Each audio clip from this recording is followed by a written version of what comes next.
you picture this? You know, rockin' with CYPT. Podcast of the D with Clay and the crew. It's like my CTV. They be giving game out so much, you could take the same route. Especially if you take risks, this YouTube view makes sense. What up, though? What up, though? What up, though? You're listening to the CYPT podcast. It's the podcast of the strongest, fastest, most powerful t-shirt/print shop on this side of the Eastern Seaboard. I'm just Niles. It's your boy Boogie behind the camera. I'm Clay, also known as Fearless. And today we got two special guests in the house. Would you introduce yourselves? I'm Craighead. And Lamar Munson. This is a kind of unique podcast that we got going on here today. We usually have entrepreneurs on the podcast, but today is kind of like different. But in a sense, they are entrepreneurs and what they want to start with their nonprofit group. We have two gentlemen here that's been wrongly accused of a crime they did not commit, and they have been exonerated of all charges. First, let's start with Mr. Lamar Munson. How you doing today, man? Pretty good. Let's hear a little bit about this story. What happened with you? What year did this happen in? This crime allegedly was supposed to be committed. This was in January of 1996. 1990. That was like in the middle of the crack epidemic, right? If you will say. You can say that. You can say that. Maybe it was toward the end, but it was a epidemic going on right there. Yeah, definitely in that area anyway. Yeah, I remember very vividly those times. It was kind of like, you know, a lot of black males were entrapped into that lifestyle, if you will. What area were you in, and tell us the street and sort of the situation that happened with your case? Yeah, well, this took place, like I said, in January 1996 in the neighborhood of Dexter, Linwood area. Okay. It's an area where it's just, especially during that time, it was a lot of, narcotics selling type of hustles in the streets during that time. Me, myself, personally, I just grew up in that environment. Yes. And a lot of us did grow up in that type of environment. And it affects you in different ways. But for me, I was raised in a two-family household. You know, I had a good childhood, good family. Just happened to be in that type of environment, and got to a place, I guess, in my life after I graduated high school where I was kind of, like we do, figuring out what area, what direction we want to go in. Right. And I started out as a apprentice for electrician, and I started doing that, and I began, I guess you could say, I compromised my morals to a degree where I began to supplement my income, or try to supplement my income by dabbling in some of that narcotic trade. Mm-hmm. Now, did you actually get into the being an electrician at all, or so you were just kind of bouncing between both of the two? Yeah, well, at the time, the electrician job was consistent, but not enough. Yeah, so enough. I had learned enough to where I could acquire jobs where I could do, install light fixtures, electrical receptatives, and things of that nature. So it was on a low scale. I hadn't did the full spectrum yet, but I was learning, and I applied what I'd already learned to do business. Mm-hmm. Okay, so then, so you started selling drugs. I guess you could say, yeah, to a degree. It was, like I said, working and trying to supplement my income, so it wasn't something that I had both feet in type thing. Okay, so tell us the story, or what happened. Well, at this particular apartment, it's a lot of, I guess you say, narcotics type of activity. And those times you didn't have like a place where people went and hung out, like the Boys and Girls Club was closed. You had rec center on Dexter that was shut down at the time. Just had a lot of areas that was really didn't have nothing for the youth. Right. You might say. So we gathered in places. We used to call them spots, but they call them trap houses today. you Right, know. right. So it's that type of environment that you have in a building where you had, like I said, different sales of narcotics throughout the building, different people selling, different people buying. And it was just that type of places I can remember. Okay. All right. So the story goes as a young girl had her life taken on a particular day. And you tell us a little bit about the situation. Where were you at, and where was she at in conjunction with the story that was allegedly being told? What happened to you? Well, she was one of the many people that was visiting this apartment, and so happened that she was, I guess, a runaway from home, and so this was, I guess, a convenient place for her to go, especially by it being wintertime. So when everybody else kind of here and there coming and going, she, I guess, was, staying there a little more dedicated to staying there because she didn't have nowhere else to go or didn't want to go nowhere else. But anyway, this was the 22nd of January. I spent the night at my daughter's mother's house, actually. I woke up watching cartoons with my daughter that morning. I remember that was the last day that I had free at the time. And went over to this building later on that afternoon, say around 2-ish, 3-ish, somewhere around there. And went in the building. There was 2 other people outside the building that I had talked to that are affiliated with that type of lifestyle as well. And went in the building and to the apartment that we visit, and it's stuff just everywhere, like a place that been ransacked and stuff just threw all over the place. And so I'm looking, I'm seeing shoes, I'm seeing coats, and I'm seeing a lot of stuff. So I walk through and I see her, and she's on the bathroom floor. And when I tell you, the view of seeing her in that type of need of medical condition, I just was in complete emergency mode. Went straight knocking on doors in the apartment building, asked the party to call the EMS because somebody's in this apartment that needs some medical attention. So running through there doing that, and they telling me ain't nobody in here got no phone. So I jumps in my car. My sister stayed 2 blocks down. Go over to my sister's house, call the EMS, come back to the building, and stay there.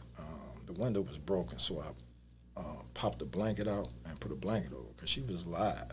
Oh, she was still alive at this She time. was alive, Okay. and she could see who I was. She was waving her arms at me. And I was like, you're going to be all right. I called the police. I called the EMS. You're going to be good. And shortly after that, they took me and a couple of other people down to the police department for questioning as witnesses. And anyway, while I was there, they told us that she had passed. And when that happened, I just was like... She passed before she got to the hospital. Yeah, on the way. On the way, yeah. Okay. DOA, dead on arrival, Yeah. I believe it was, yeah. Okay. So that took place, and then... Speak up a little bit. after that, as you can imagine, the climate within the department changed. And I guess they viewed me as a person that was kind of coming and going and selling narcotics. And so the view, or I would say from the police perspective, was their attention was towards me. Now, did you know this young lady at all? Had never seen her before, or? Yeah, I had met her like maybe 3 months prior to that. and I seen her here and there. So she would frequent the apartment building as well, and you would see her in that same building or whatnot. Now, was she involved in any of the selling of narcotics as well? I come to find out she was, but initially I didn't know that was taking place. Okay, too. So you didn't know that she was actually selling narcotics, No, and you was doing your own thing. She was doing her own Right. thing. She just happened to be in that building that was the spot. That was the building. Yeah. So pretty much, yeah. It's like I said, people. That's like where people kind of hung out and got out the cold. And like some people did deal with that, some people didn't. Mm-hmm. And yeah, so it was just a travesty, man, to be in that situation, to see that and that happen like that, and not to know who was responsible for it, and then to turn around and they're looking and accusing you of committing a crime, and I'm like, I called you. But you're the one who made the call. I called you to the scene. Now, did they let you go that night, or did they come back and get you, or they kept you? How did that happen? No, that was the last day I seen my freedom till I was released. 21 years and 3 months later. Wow. What? Yes, that was the last day I seen freedom. Wow. Okay, we're gonna take a break from your story. We're gonna jump to Mr. Mark with your situation. You were also wrongly accused and also exonerated, and you did a pretty lengthy time incarcerated. Briefly tell a little bit about your story. I didn't do as much as Lamar did. I did 7.5, and there was a friend of mine that said that I murdered. I used to work at Sam's Club. I used to be a worker at the night. I was a stalker. Mm-hmm. So at Sam's Club, they lock you in once you go in because they don't want you to steal stuff and take it back out to your car. So if you breached the alarm would ring out in Bentonville, Arkansas, where the headquarters was, and Novi, where the police station was. Wait a minute. So you were at work I was at work. And, when this alleged murder took place. That's correct. So that should have been an open and closed should have case, been right? Locked in the building. Locked you in the can't building. even leave. Can't even leave. So the next day I found out that Cole Pruitt, who was a friend of mine, was murdered. Fast forward, man, this was back in 97. I finally get interviewed, I think close to 98, 99 for the first time. Detective came by and asked me all the questions, said, well, you cool, don't sound like you had any involvement in it. Come back in 2001 or 2000, they came back, he talked to me again. Said you ain't nothing, you didn't do anything. Years later. Yep. Any particular reason? Why would they? They couldn't close the case, and Cole's father was putting a lot of pressure on them about why his case wasn't closed, and why didn't y'all find the murderer? Just like any parent would when you don't find the murder of their son. Okay. So fast forward, I got a job at Chrysler, started working at Chrysler and everything. Came home one day. Me and my brother was there, so we got in the car. We used to coach Little League football, West 7 Rams at that time. We went to our beauty shop, cut off the alarm because there was a guy at my house.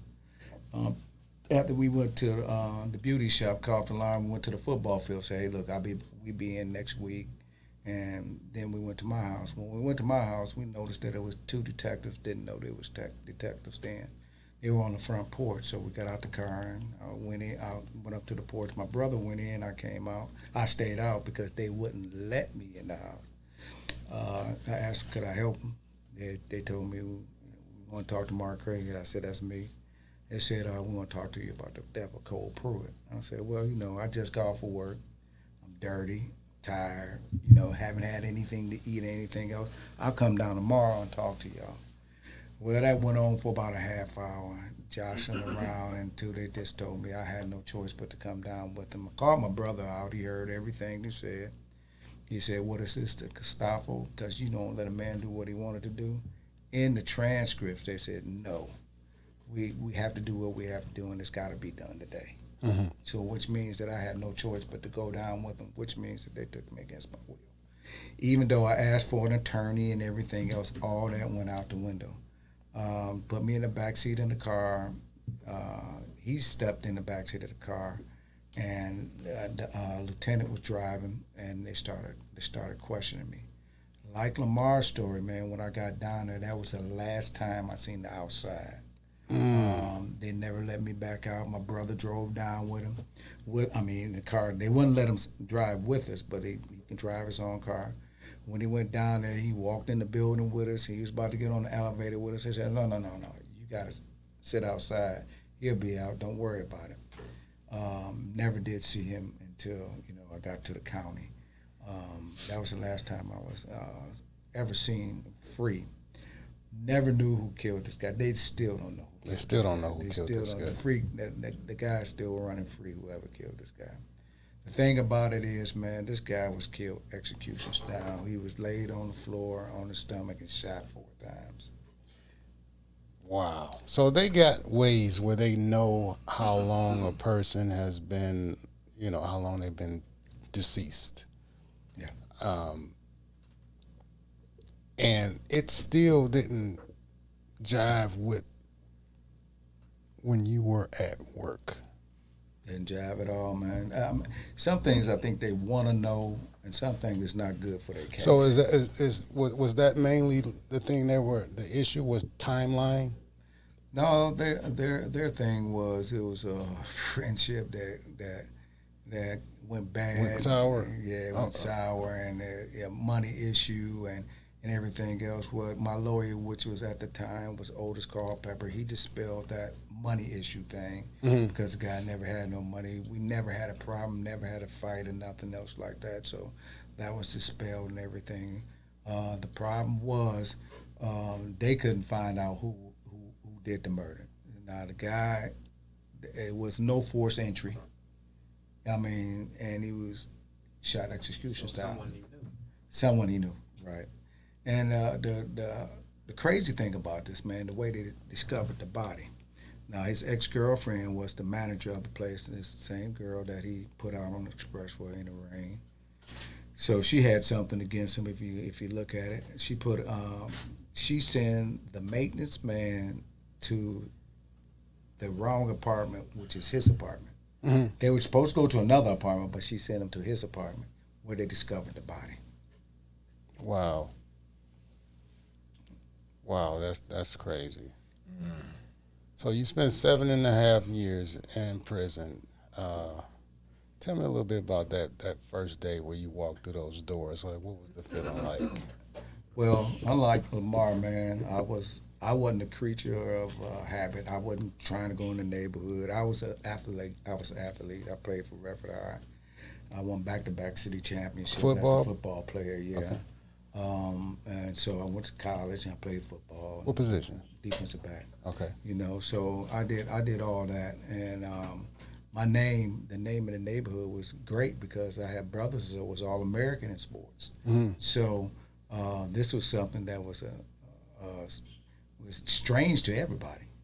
That hey, Mark Craighead in jail for murder. Yeah. So the first day, man, it was just like it was a nightmare. I couldn't wake up. Here it is. I went to Lakeland, and it was kind of like a campus kind of thing with a big old room where everybody's sleeping in and everything else like that. Lucky enough, I met a guy who was good. He schooled me my first day there because, jail is like what you see on TV, man. Mm-hmm. You got predators and everything else there. Mm. You got guys doing life, and in a low-security prison that ain't got nothing to lose. Mm-hmm. So I learned quick that somebody put something on my bed and under the bed. When I got there, my man said, slide it back out. You don't want it. You don't want it. You take it, you somebody's. Mm-hmm. So I learned kind of quick of what was going on and everything else. So it was a rude awakening. I had to get strong spiritually, mentally, and I knew I was in for a fight that first day. So, Did you join any get with any the Muslims? I got with the religions. The guys who was Baptist, and we had church service out, and they watched their own. You got to get with a little set, man, so you can have somebody to watch you. Yeah. I wasn't into anything else, but religion because my mom, she was a churchgoer, so that seemed like it was the right thing to do. How long did it take you to adjust before you was like, I'm in here and I'm cool now? You're never cool. I ain't never cool. Never cool, but just to adjust a little bit to the. Well, my what I did, man, is I got in there and I got with, like I said, I got with a guy that was real cool. He was there for a while. He was into the bodybuilding and stuff like that. So I had to get to the weight pit because I can see where I was. Mm-hmm. So after I got to the weight pit and was spiritually solid and everything else, I say it's about almost a year before I felt like, okay, I can make this. About a year. What about you, Lamar? Man, that was crazy. I struggled initially. When you first get convicted and you get on that bus, you leave in the city and you going to Jackson. And when I tell you, you walk through them doors and it's quiet on one side, just like in here. Mm-hmm. But as soon as that door open, You hear all you hearing all them voices and you looking up and seeing 1, 2, 3, 4 galleries of men and it looked like a bird cage. Mm-hmm. And it's like, man, how did I get myself in this? And you just have to, I draw close to God. But even before I got there, I was fasting and praying and in my word in the county, because I stayed in the county for like a year and 3 months before I even went to trial. But so I was entered in them doors and seen all that. I just was like, man, what I done got myself into. I was like, God, you're going to have to keep me with this because this is a different beast. I done got kidnapped. I'm here somewhere I shouldn't be. I done left a 6-year-old daughter at home without her daddy. All kind of stuff going through my mind. Did you have the feeling that you were going to get out, though? I always felt like I was going to get out. And as time, 21 years, you always had that feeling? You never doubted. you just thought someone's gonna come knock on your cell and say like, I'm sorry that we kept you here. Where do you keep that type of faith? Well, my mother was a woman of faith, and like I said, I grew up in a church-going home. So when you stray away from your teaching, so to speak, and find yourself in a peculiar situation, you're going to rely on what you've been taught, and that's going to come back to you. So I went literally just when I prayed that night and I talked to the Lord, I said, I don't have the strength to deal with this. I'm going to have to rely on you. And I'm expecting for myself to improve myself physically, mentally, and spiritually. And that's what I said. I set my mind to do those things, and I'll be all right. And left there and went to a place in Saginaw Correctional Facility. And being there kind of opened up. When you leave Jackson, things kind of open up. You have a little more leeway. You can get in some programs. You can start to educate yourself in legal matters in the law library. So I applied myself to the law library, and every time I put in an appeal, I learned how to do my own motions, learned how to construct my own legal arguments. Just by reading books, or did you have some help in there? Well, you had I had what they call like jailhouse lawyers or whatnot, and you got people that work in the library that actually teach you some of the fundamentals of how to go about preparing your appeal, preparing your case, finding the elements, constructing them with the law, putting those things together in a way that's acceptable for a motion. Okay. And so doing so, every time I put in a motion, I was expecting to be overturned, and I was expecting to be getting out of there. So, but that didn't happen. No, I went to the appeals court, the Supreme Court, back down to the lower court, back to the appeals court, back to the Supreme Court again before the Michigan University came and stepped in. Now, so is it a limit on the number of appeals that you can do? No, as long as if I have new discovered evidence, you can go back like 6,500 motions. I went back on my third 6,500 motion because we had new evidence. Now, 6,500 motion. Explain what that is. That's like you said. You can go back to court on that, saying, "Okay, I had new discovered evidence," which my new discovered evidence is that the phone records. We had phone records that I was at work when this murder occurred.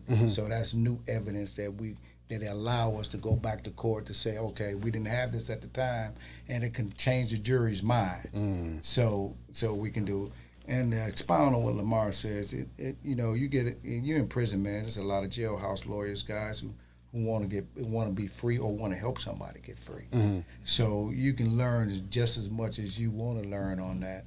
I wasn't to that point. I was blessed enough that I guess the University of Michigan Innocence Clinic came around in 2009, and they put a ad in my care, which is a prison circulation, and you read it and it says, because I applied to everybody, this was the Michigan, what was it? University of Michigan Innocent Clinic. I did the Wisconsin, I hit Barry Shuck, I hit every innocent clinic there was, but they were just going on DNA. If you didn't have no DNA, you weren't getting nothing. University of Michigan came around and said, hey, look, we opened up a clinic that we're going on the merits of the case, not DNA. So I applied, and luckily enough, the director there, brother-in-law went to school with my brother, and we asked for nothing but him just to look at my case. So Gary called Dave and told him, hey, look, this is a family friend of mine. Can you move his case from the bottom to the top? I don't want no special favors to look at it. Say about a couple months later, Bridget McCormick, who was Supreme Court Chief Judge, she was one of the lawyers, and David Moran came to visit me and told me they took the case. Wow. And the same people came and took your case as well? Yeah, after my ninth appeal. After your ninth appeal. You weren't going to stop, huh? So they let me know they had took my transcription. They was looking through my case, but they had not took me on as a client yet. So because I wasn't a client yet, I was still in lawyer mode. I'm still putting in motion, still trying to get what I need for my innocence. And one of the issues that I had was that you got fingerprints off the murder weapon, but you're not telling us whose prints they are. Now, the murder weapon, what was the murder weapon? I heard about this case, and it was supposed to have been a stabbing and also a blunt force trauma with some type of toilet tank lid. So was it the stabbing was the murder weapon or the toilet tank? The toilet tank lid was the murder weapon. But she also was stabbed as well? And she was stabbed, and this was the thing about how things was constructed in the interrogation process with the homicide division. They went on the assumption, because it was a knife there, that this was a stabbing death. Okay. But did not wait on the autopsy report.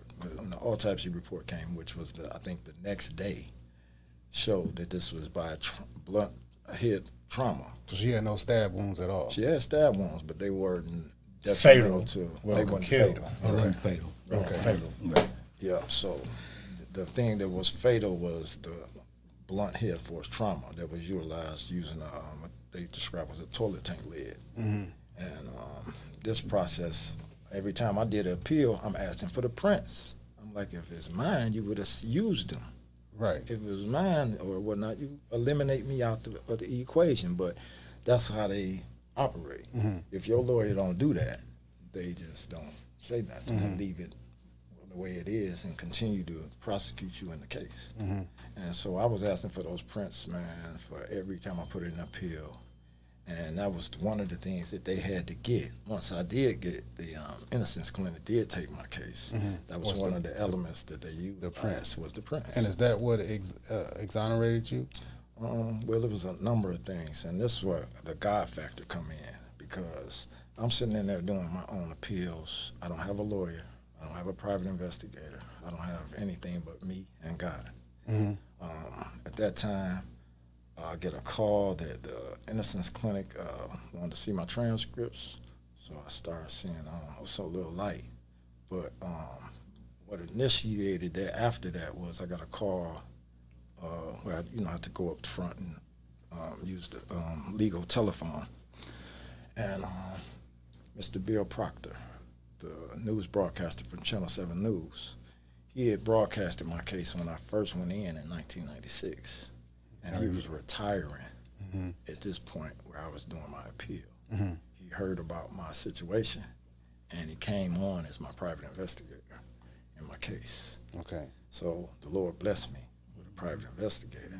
And then Michigan Innocence Clinic came on as my attorneys, and I had 3 attorneys. And then after that, this ain't nothing but God. A witness, eyewitness, come forward after 14 years and gives an affidavit depicting who was responsible for the crime. And who was that?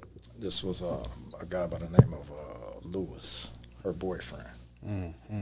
And apparently she had seen him that night or the day of that incident, and he had blood all over him, all over his hands. His fingerprints matched the fingerprints on the murder weapon. And ironically, when they first took me down for questioning, they took him down with me in the same car.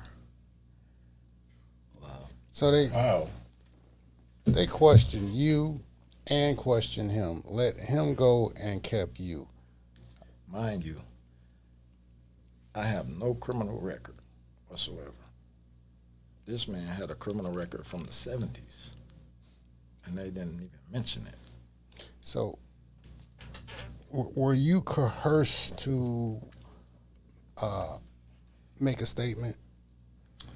Take any deals? No, it was more of the coercion part was doing the statement. Now, how old were you at this time? I'm 22. You're 22 years old. 22-year-old young man. Okay. I'm going back and forth with the detective because she asked me what happened. I'm telling her what happened. She's interjecting things that ain't happening. And I'm like, no, I didn't say that. I'm saying this. And she's trying to put stuff into the statement.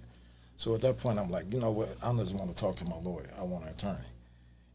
And this particular officer would leave out, interrogation room, leave sitting in there for maybe an hour, come back, start talking. So it's just like on the first 48. yeah. The same way. Yes, sir. It's systematic. It's systematic. And the other officer come in and talk to you, or was it just one officer? Well, it was 2 officers, but when she left out, Good guy, bad cop type of deal. something like that. But the other guy wasn't too active in it. She was just kind of, like I said, trying to interject what she wanted in the statement as opposed to what I was telling her. I was the one giving you what I saw, what I witnessed, and you telling me what should go in there. So I just was, it was at odds. But initially, the thing was the statement was 90% accurate, except for what she added, which was maybe 2 or 3 things that was bringing me closer to the victim, as opposed to. That's 2 or 3 things can mean a lot. Yeah, if it's 90% one thing, yeah. that can mean Exactly. a lot. Yeah. As you seen, it did mean a lot. He was incarcerated. So.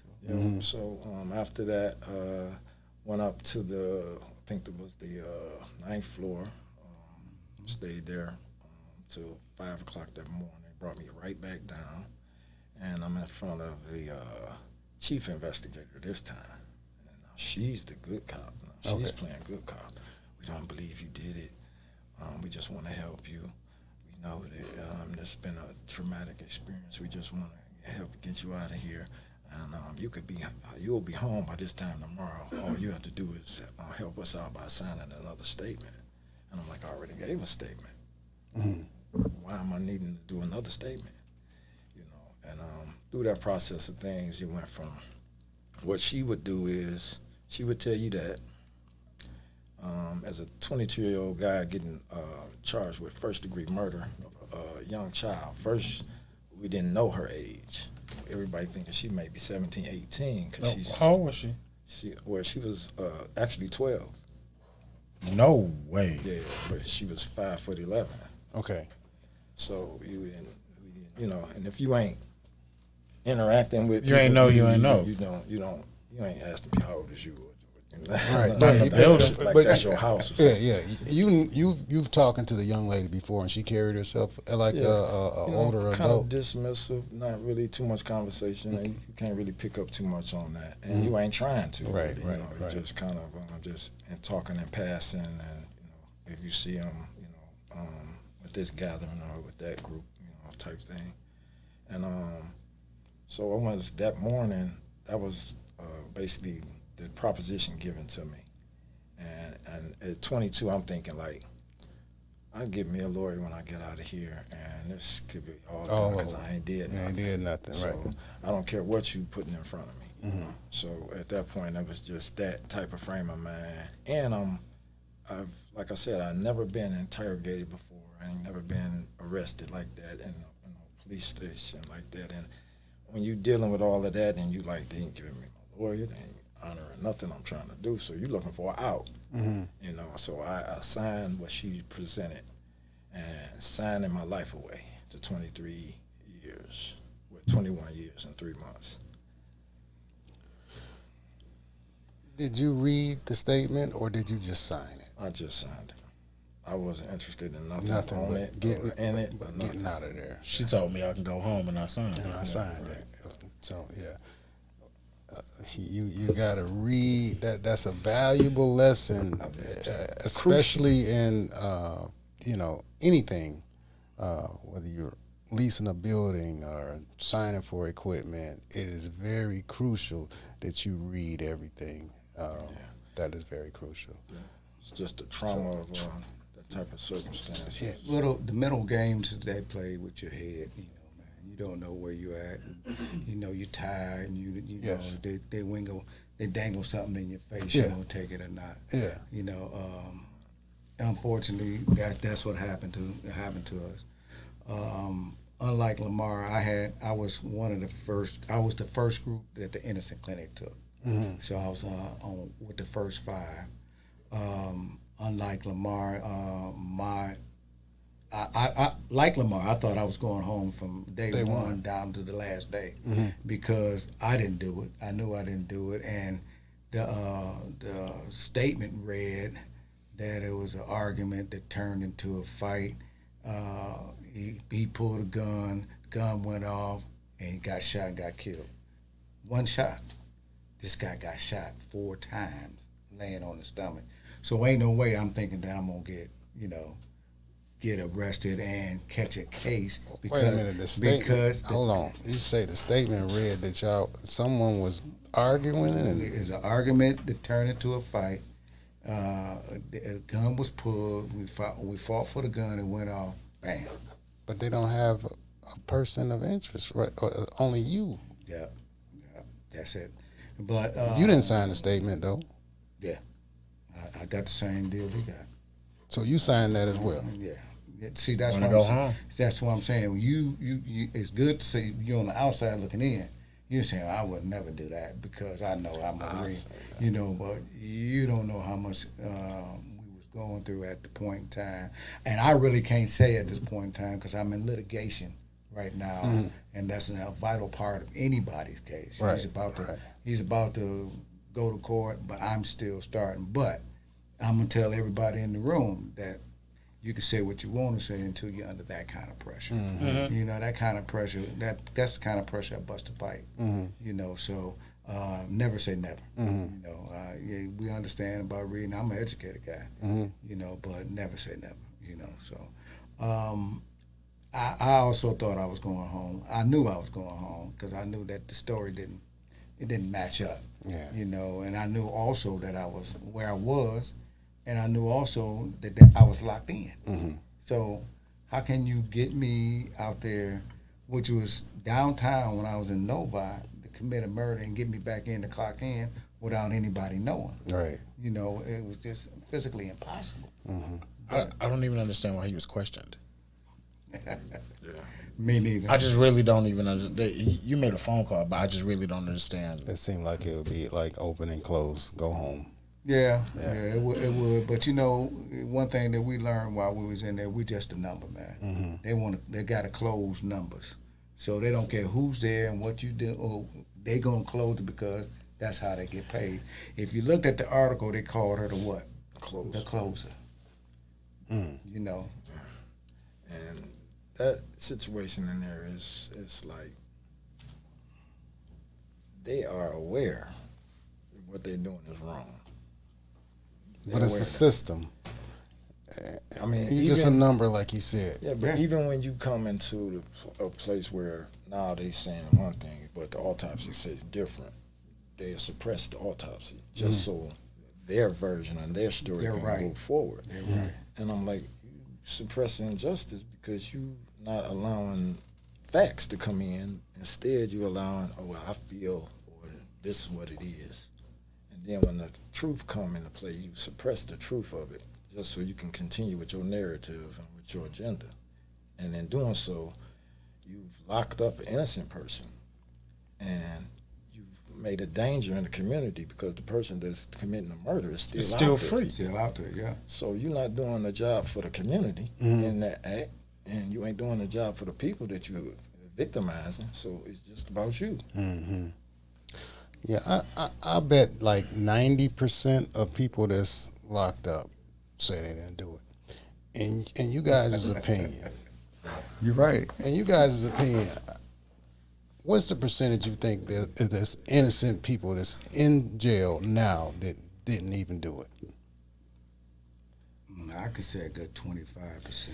I was gonna say around 15. About 15 to 25%. So it's that's a large number considering the whole population. And the only of reason I'm guys that's saying locked that, up. man, is that when I came in and we were talking, I was telling you how many calls I was getting from people who had the same person we had and was telling me their story. And if I closed my eyes, that was my story. Same thing happened to them, happened to me. So it was a pattern, the way they did this thing, you know, and I'm talking about, I have had at least about 10, 15 calls so far, you know. But you know what? I can understand how you can do that and say that, yeah, okay, yeah, I did it. I get interrogated a lot, too. My wife might interrogate me. Who left that dish in the sink? Yeah, I did it. Right. I did it, but I didn't, you know. So just to stop, you know, the talk, so you just sometimes admit to it and thinking that you can just gonna go on home because you know deep down inside that you didn't do anything. I didn't do it. You didn't do it. So there's no way that you can, you know, get locked up for it. You thinking with a decent attorney and you innocent that you know this ain't gonna last too long. Right. But the way they work things in the system is not, like I said, they suppress the fingerprints, they suppress the autopsy, so that you didn't know there was something different unless you digged in and investigated with an attorney and he did his job. And that process didn't happen until I actually got the Michigan Innocence Clinic involved. They had to actually sue for the prints. Or you might get a judge who's not victim friendly. You know, I had two good lawyers, man. Like I said, I had Steve Fishman, Jeffrey Edison, and Otis Culpepper, who was high paid lawyers. Oh yeah. My dad refinanced his house and everything else to give me great attorneys. He put all that on the line, told him everything. How did he do it? And he was at work, he couldn't get out. We got affidavits from the headquarters saying that the alarm wasn't breached. From the police department said the alarm wasn't breached. We got phone records saying that I made calls to different people. One of them was a popular radio sports commentator. He said the only person that called me at that time of night was Mark. Are both your parents still living? My dad is 91, man. He's got dementia. My mom passed in 78. My dad did everything. He was a true fighter, man. I mean, no stone unturned. He dedicated his life in trying to get me out. You know, the thing that hurts me the most when I finally got exonerated, I took the paper over his house where he was living at. He was living in a facility. And I said, Dad, we finally did it. And he didn't understand. He didn't understand. What I was talking about. He looked at it, and so we took a picture of it and everything else. He still don't understand what was going on. One guy that can tell you a lot about what was going on is he's an activist. His name's Adolph Mongo. Adolph went to school with my brother and everything else. My dad bothered Adolph the whole time I was locked up to introduce him to people that can probably help us out. Mm-hmm. And when I finally got out, Adolph saw my dad and visualized that he wouldn't understand what was going on, and he broke down and cried himself. Wow. Because he knew who my dad was and how he was. Wow. How much initial time did you get when the judge said you got so many months? What was that number? Initially, you know how when you found guilty, before your sentence, they allow you to come and speak your piece, so to speak, if you want to. And that night, man, I prayed and I wrote out what I wanted to say. And so when I got the opportunity to speak, and I had the worst scenario when it comes to a judge. I had Judge Geraldine Ford. I don't know if you know anything about her, but she was the type of judge, you might have heard stories where she's sentencing a guy and she throws pennies up in the air and says how many pennies hit the ground is how many years you going. I did hear about her. Yeah. So she. I did hear about her. She once allegedly told a young man that by the time you get out, that tree gonna be at the top of this window. And he's like, "What tree? I know. By the time you get out, it'll be a tree up here, to this floor." No, my stepfather would tell me stories about her. Wow. I have heard about her. So when I went in, I just addressed the fact that that my case hadn't been proven beyond a reasonable doubt. There's no evidence against me other than a questionable statement that is not in line with the evidence nor with the events that took place. And for those reasons, I was asking that she give me a new trial. She said, "You know what? I like what you said. I was going to give you a 40 to 60, but I'm going to give you a 30 to 50. And that was my sentence, 30 to 50 years, second-degree murder. I had a judge, man, they called Vera Nasty Jones, because that's how she was. She ran that courtroom like it was her home. You know, she was really nasty, man. I mean, terrible. So y'all both lucked up with some terrible judges. Then we lucked up with a good judge, because the lady that set Lamar free, she ended up being my judge, and it was just by the crapshoot. Vera retired, so in the round, I guess they like roulettes. They put your number into a pen. Wherever it stopped, that's the judge you got. I got the same one he got. So she was familiar with the tactics that this person used on him, and it was the same person I used. So it was easy for her to say, "Oh yeah, Were those the guidelines for second-degree murder, or she gave you? It was supposed to be 25 or something, but they went over it to 30 to 50. It was going to be 40 to 60, but they have ways of pushing it up. So they might as well say natural life. Yeah, really, for real. What's life?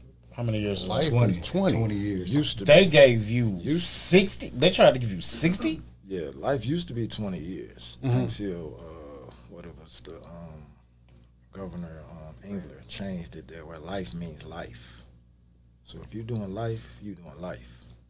Ain't no 20. It used to be 12 years. Then they went to 20 years and 25. Now it's life means life. And it hasn't changed since then. Well, wow. The good thing about it is you brothers are trying to help other people that's been wrongly accused, locked up. Oh, you guys are fighting a good fight? We're out? For, yeah. Okay. Yeah, so. Yeah, we created a nonprofit called Freedom Ain't Free. It's because when me and Lamar were going to these seminars, because they have a seminar every year, innocent people that was released from prison or got out of prison 2 years ago is in Arizona, and then it was in New Orleans. We got all these guys that's walking around but not helping the guys in prison trying to get back home who they know is innocent. Mm-hmm. So we formed a company, got some PIs, everybody that we need. Got some lawyers who's going to do some pro bono time, accountants, paralegals, and everything else, and trying to get these guys out.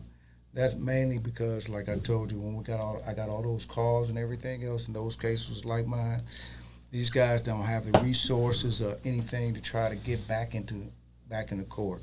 The Innocent Clinic has got such a stringent rules, caseload, and rules to get in. So it's hard to get in. It's hard to get in there. So there's a lot of guys can't get in there. Now, when you get in, they take care of everything. You don't have to pay nothing. You don't have to do nothing because they're gonna do it all. But there's a lot of guys can't get in. So y'all goal is to help more people out because we already know the stringent rules on the Innocent company, and you're trying to do your own thing. Yeah, we're trying to. If we get one person out this year, it means a lot. Yeah, it means a lot. Yeah. It means a lot to us. It means a lot to him. Not only him, but his family. It takes a lot of pressure off his family, loved ones, and everything else because they can't pay for another trial, and they still pay him to keep him in some food, clothes, and everything else because they gotta send him some money for phone calls and stuff like that.